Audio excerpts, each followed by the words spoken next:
Good evening, everyone.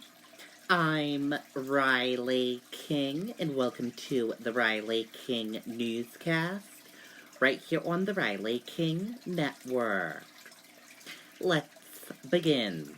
We have a lot of news to get to this Sunday evening, so let's get started. First up, cause of 4-alarm fire in Belmont under investigation. Barn destroyed in 4-alarm fire in Belmont. Let's take a listen to that video from WMUR News 9.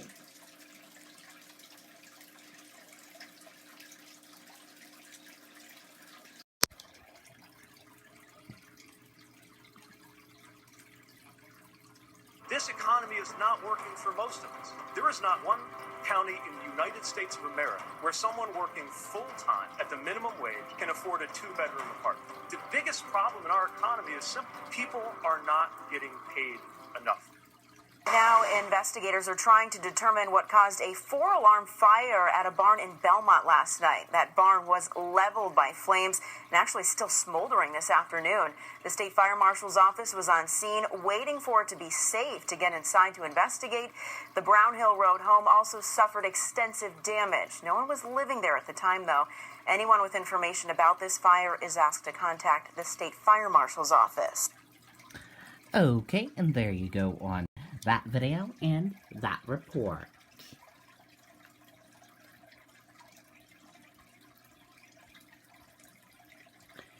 Imprisoned tax invader Elaine Brown says she's ashamed, wants divorce.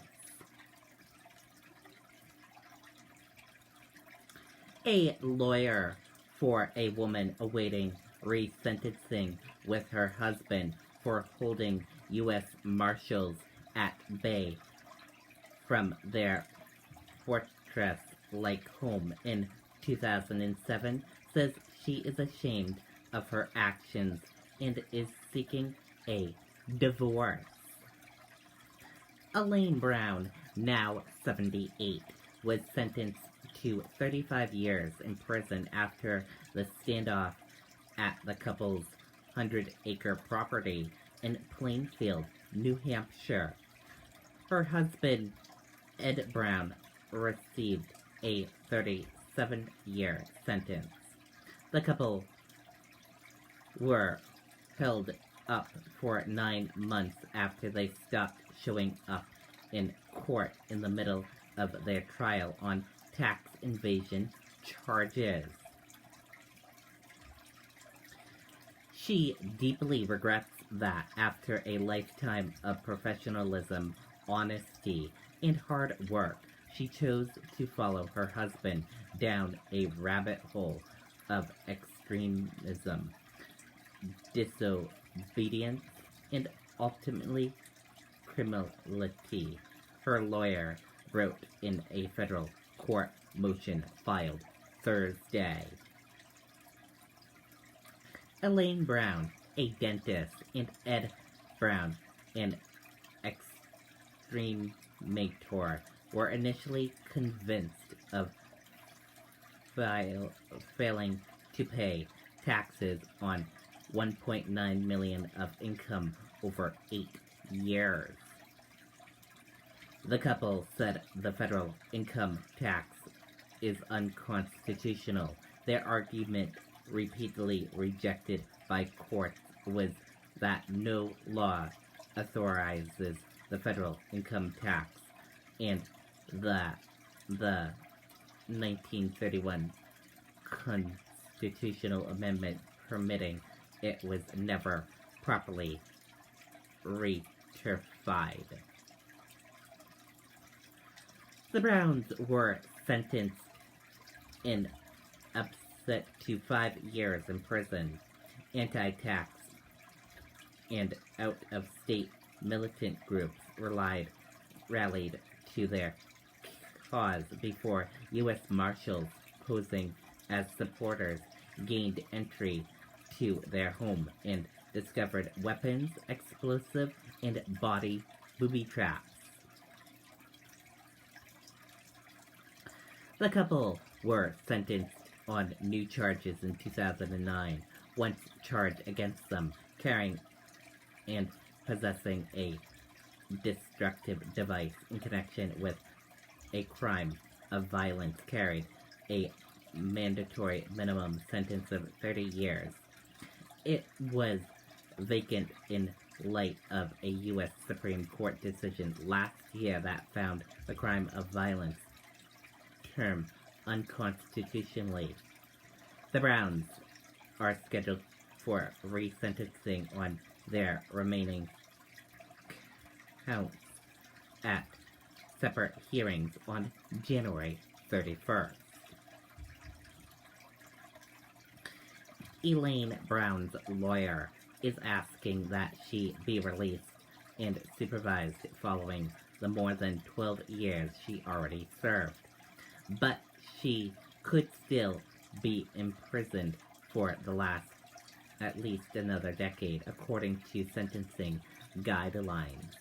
The government hasn't responded yet, and Ed Brown's lawyer hasn't filed paperwork on a revised sentence request yet.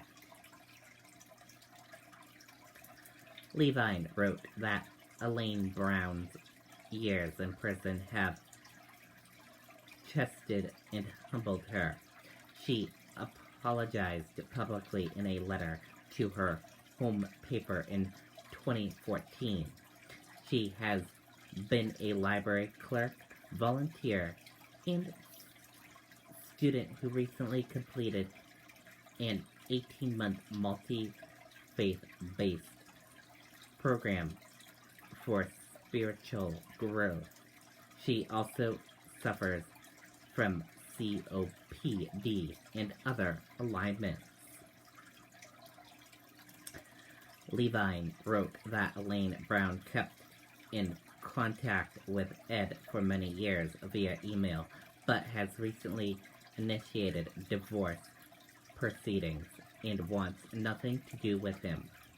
Elaine Brown has declined to appear in court while Ed Brown requested to be brought in from prison.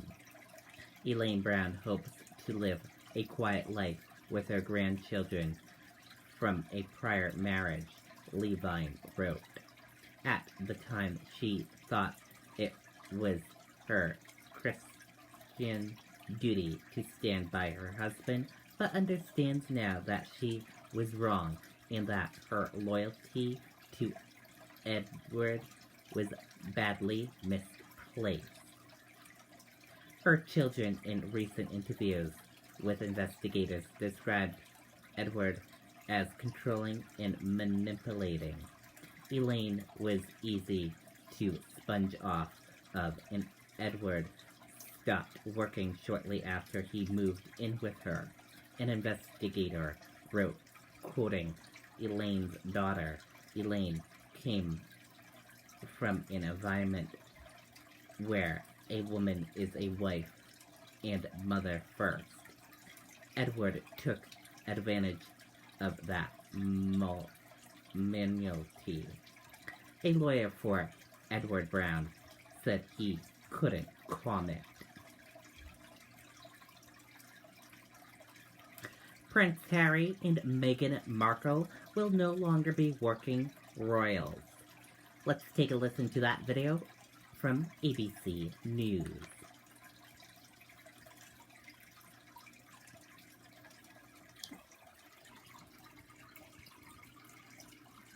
Major news out of Buckingham Palace. Prince Harry and Meghan Markle no longer working members of the royal family. ABC's Lama Hassan in London tonight with a brand new arrangement just announced by the Queen. It's official. Harry and Meghan, the Duke and Duchess of Sussex, will no longer be working royals. The Queen issuing a surprisingly personal statement this evening saying she recognizes, quote, the challenges they've experienced as a result of intense scrutiny over the last 2 years, and that she supports their wish for a more independent life. She thanks the couple for their work, saying, quote, Harry, Meghan and Archie will always be much-loved members of my family. And in a special nod to the Duchess, she adds, I am particularly proud of how Meghan has so quickly become one of the family.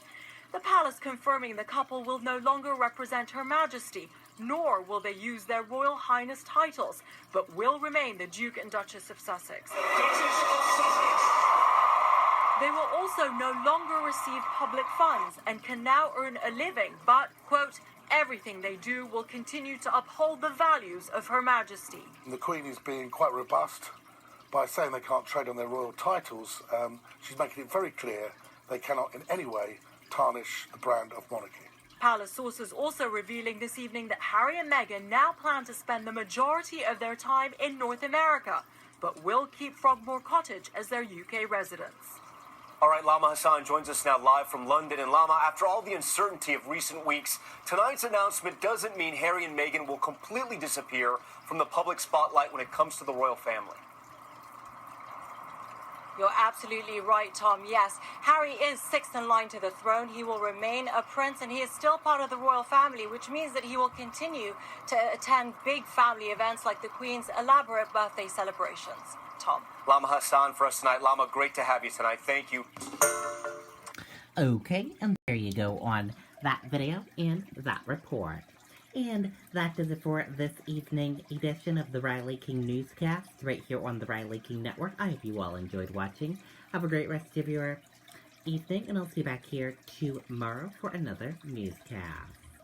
And I'll have a news report coming up in a little bit. Good night and bye, everyone.